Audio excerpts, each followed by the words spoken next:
Hi friends, welcome to குறிஞ்சி.com. இட்லி தோசைக்கெல்லாம் நல்லா பக்காவான ஒரு சைட் டிஷ்ஷு பூண்டு பொடி இன்னைக்கு எப்படி செய்யறதுன்னு பார்க்கலாங்க.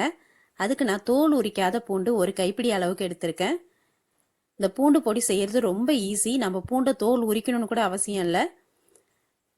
தோல் உரிக்காம செய்யும் போது இந்த பூண்டு பொடியோட வாசனையும் டேஸ்ட்டும் ரொம்ப நல்லா இருக்கும். கொப்பரை தேங்காயில ஒரு 3 பத்து அளவுக்கு எடுத்திருக்கேன். காரத்துக்கு 6 வரமிளகாய் எடுத்திருக்கேன். நல்ல கலர் கிடைக்கிறதுக்காக 3 காஷ்மீரி மிளகாய் எடுத்திருக்கேன். காஷ்மீரி மிளகாய் இல்லைன்னா வரமிளகாய் 1-2 சேர்த்து எடுத்துக்குங்க. இப்போ ஒரு மிக்சி ஜாரில் ஃபர்ஸ்ட் நம்ம தேங்காயை நல்லா பொடியை கட் பண்ணி சேர்த்துடலாம். இந்த பூண்டோட அந்த விறுவிறுப்பு அடங்கிறதுக்காக தான் இந்த தேங்காய் வைக்கிறது. தேங்காய் வச்சு இந்த பூண்டு பொடி செய்யும் போது நல்ல ஒரு டேஸ்ட் கிடைக்கும்.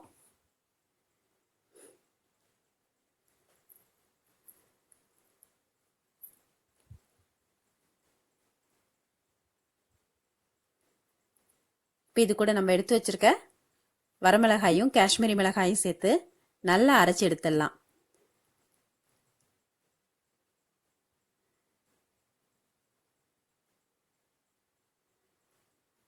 இப்போ மிளகாயும் தேங்காயும் நல்லா இந்த அளவுக்கு அரைப்பட்டதுக்கு அப்புறமா நம்ம பூண்டு சேர்த்துக்கலாம். நம்ம ஃபர்ஸ்டே பூண்டு சேர்த்துட்டோம்னா பூண்டுல இருக்கிற பால்னால தேங்காயும் மிளகாயும் அரைப்படாமல் போயிடும். அதனால இது நல்லா அரைச்சி எடுத்துட்டு இப்போ நம்ம பூண்டு சேர்த்துடலாம். ரொம்ப ஈஸிங்க இது செய்யறதுக்கு. நமக்கு பூண்டு உரிக்கிற டைம் கூட கிடையாது. அப்படியே நம்ம தோலோட சேர்க்கறதுனால ரொம்ப ஈஸியா சட்டுன்னு ரெடி பண்ணிடலாம் அந்த பூண்டு பொடியை. இப்போ இதுக்கு தேவையான அளவுக்கு உப்பும் சேர்த்துட்டு இதை நல்லா நம்ம அரைச்சி எடுத்துட்டோம்னா நம்மளோட பூண்டு பொடி ரெடி. இப்போ இது பார்க்கறதுக்கு இந்த மாதிரி இருக்கும். அந்த பூண்டுல இருக்க பால்னால இதை அப்படியே கூட நம்ம நல்லெண்ணெய் ஊற்றி தொட்டு சாப்பிட்டா இட்லி தோசைக்கு ரொம்ப நல்லா இருக்கும். இதை நம்ம ஸ்டோர் பண்றதுனால இந்த மாதிரி ட்ரையான ஒரு பேன்ல இதை நம்ம வறுத்துடலாம். வறுத்துட்டு எடுத்து வைக்கும்போது 1 மாசம் வரைக்கும் கூட இந்த பூண்டு பொடி கெட்டு போகாம ரொம்ப நல்லா இருக்குங்க. இப்போ இந்த பூண்டோட பால்லாம் வத்திட்டு இது நமக்கு பவுடர் ஃபார்ம்ல கிடைக்கும். அந்த ஸ்டேஜ் வர்ற வரைக்கும் இதை நம்ம வறுத்து எடுத்தோம்னா நம்மளோட பூண்டு பொடி நமக்கு ரெடி ஆயிடும்.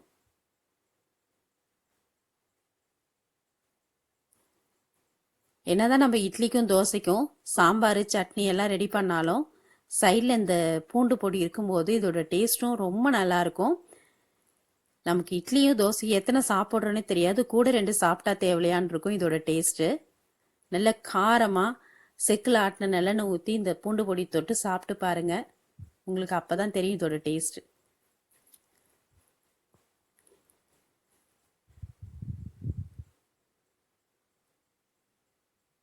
பார்க்கவே நல்ல கலர்ஃபுல்லான நம்மளோட பூண்டு பொடி ரெடி.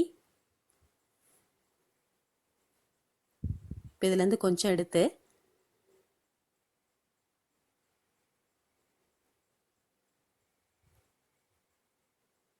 சுத்தமான நல்லெண்ணெய் சேர்த்து இதை நல்லா குழைச்சிட்டு நம்ம இட்லி தோசை கூட சர்வ் பண்ணோம்னா ரொம்ப நல்லாயிருக்கும். ரொம்ப டேஸ்டியான இந்த பூண்டு பொடியை நீங்களும் உங்கள் வீட்டில் செஞ்சு பாருங்கள். இந்த ரெசிபி உங்களுக்கு பிடிச்சிருந்தா லைக் பண்ணுங்கள், ஷேர் பண்ணுங்கள், சப்ஸ்கிரைப் பண்ணுங்கள். உங்கள் ஃப்ரெண்ட்ஸ் அண்ட் ரிலேட்டிவ்ஸோட இந்த வீடியோவை ஷேர் பண்ணிக்கோங்க. நன்றி, வணக்கம்.